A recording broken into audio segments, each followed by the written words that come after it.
Imagine you are in the most perfect relationship of your dreams. Everything worked out like it should have. And there you are, happily in a relationship.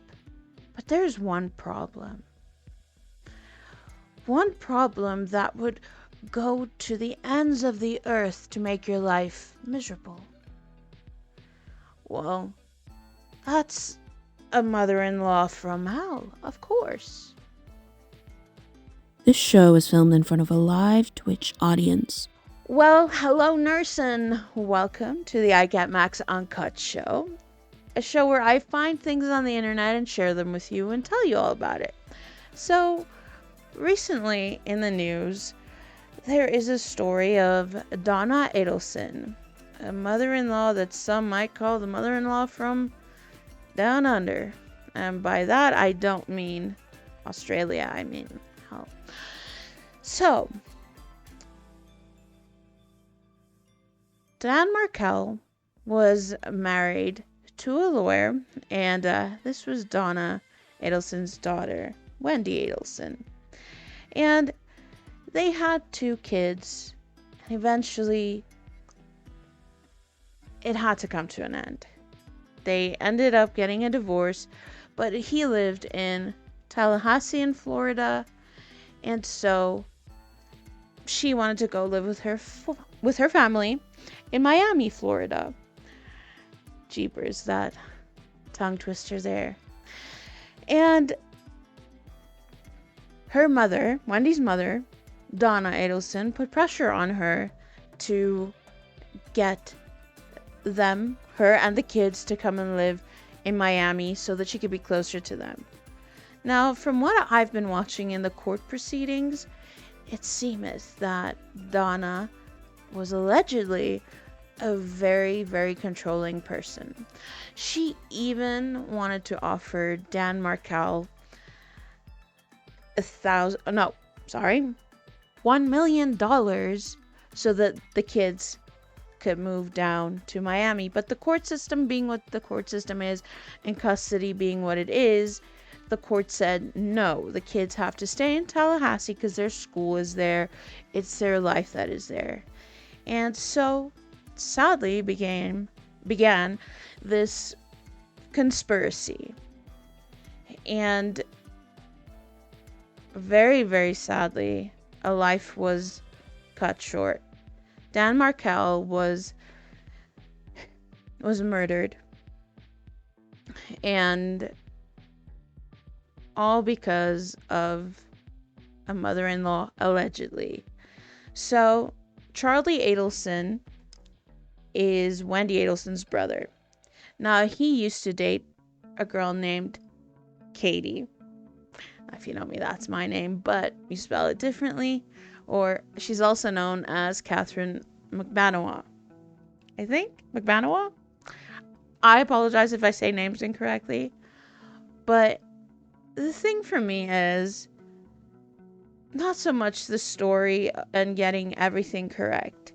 The reason I wanted to talk about this was our mother-in-law, who might maybe have orchestrated this whole situation. We have to say that because she's innocent until proven guilty in a court of law, and the court case is ongoing. Charlie Addleson has been found guilty in this whole conspiracy because he spoke to his girlfriend, Catherine. Catherine knew some people, and the people that she knew were quite unsavory. And this was a whole plot that ended up these people working together. And here's where the Addlesons messed up. They had quite a prominent dental company that had been in the family for years. And suddenly they started paying Catherine a salary through the company. Now, somewhere along the line, the FBI got involved and they started uncovering this whole mystery.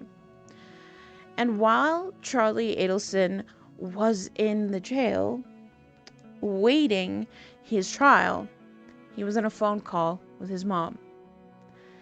Now, this phone call is sick for quite a few reasons. Because first, she wanted to do, how can I put this in YouTube language that is family friendly?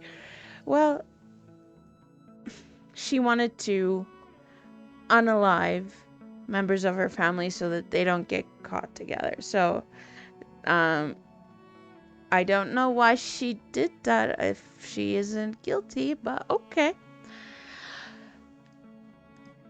Guilty until proven innocent, right? And so that call evolved, and they were talking about going to a country where there is no treaty for extradition. So Vietnam doesn't have an extradition treaty with the US, so she was about to get on a plane. And as she was about to get on the plane, the FBI was watching. The FBI was waiting. And she was arrested on her way to leave the country. Now, currently, this is all in court.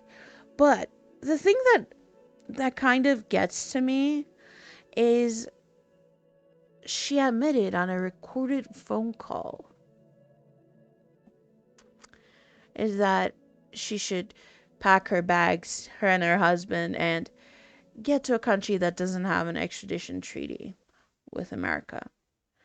Now, imagine once again that you have a perfect relationship, but a mother-in-law that makes your life difficult, and who is controlling, who always wants to have a say in what happens with your lives and your kids' lives. Well, at least you can say it's not Donna Addleson, but nonetheless, it made me think of how many times people think that the cops won't find out. A couple of months ago, I watched, I believe it was Uncut TV, but I could be correct. I could stand corrected. I watch a lot of crime stuff, so I saw how it was an intern that was listening to these calls. Apparently, interns sit through their whole day at times and they have to listen to these jailhouse calls, and then if they find something incriminating, they will give it to the DA. But haven't we all watched enough movies and seen enough true crime to know? Don't say incriminating stuff on a jailhouse call, because that is now number one evidence that is being used in our court case. There might be very innocent reasons for her trying to leave the country, because maybe she thought, hey, they are going to blame me. Some things that happen look suspicious. But at this point in time, she is being charged with conspiracy to, it was her plot. But we will only find out as the case progresses.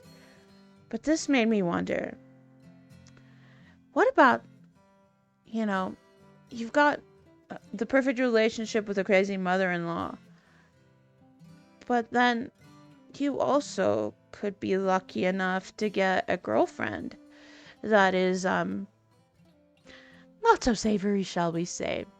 This made me think of Jodi Arias. Now, what does Jodi Arias have in common with Donna Addleson, and why did I think of it? Well, Jodi Arias is famous for being probably the world's most cuckoo girlfriend. I'm not supposed to say stuff like that. I'm supposed to be nice about it. But, she was found guilty for murder, and she did stalk Travis Alexander. Now, I don't want to go too much into the details of the case. I'm going to link Bailey Sarian's version of her storytelling.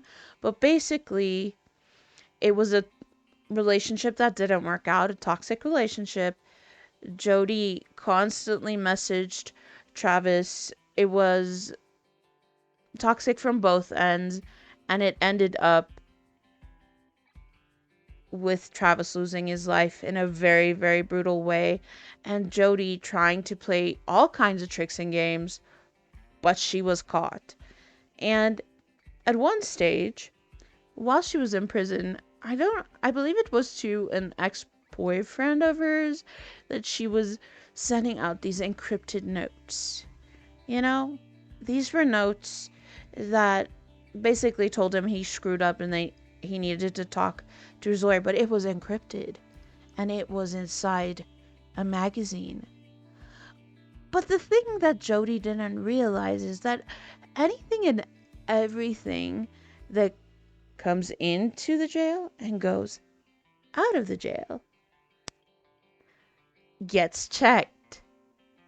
And as much as people like Jodi wants to think that they're the smartest person in the world, yeah, her little encryption was decoded very, very quickly. And I believe that was discussed as part of her case. Moral of the story: we need to be mindful about the people we choose in our lives to be our partners, man.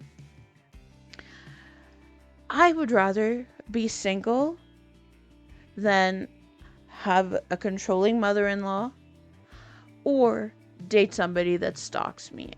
All of us deserve better boundaries and better self-respect than ending up with those two.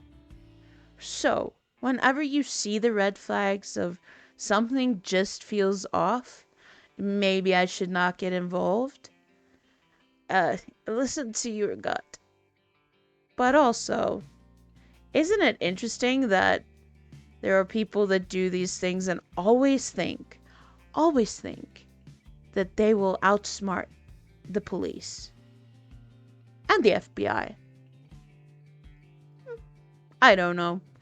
Tell me what you think about mother-in-laws in the comments below. What do you think about the Donna Addleson trial? And what do you think? Should you stick around if the mother-in-law is a little bit controlling?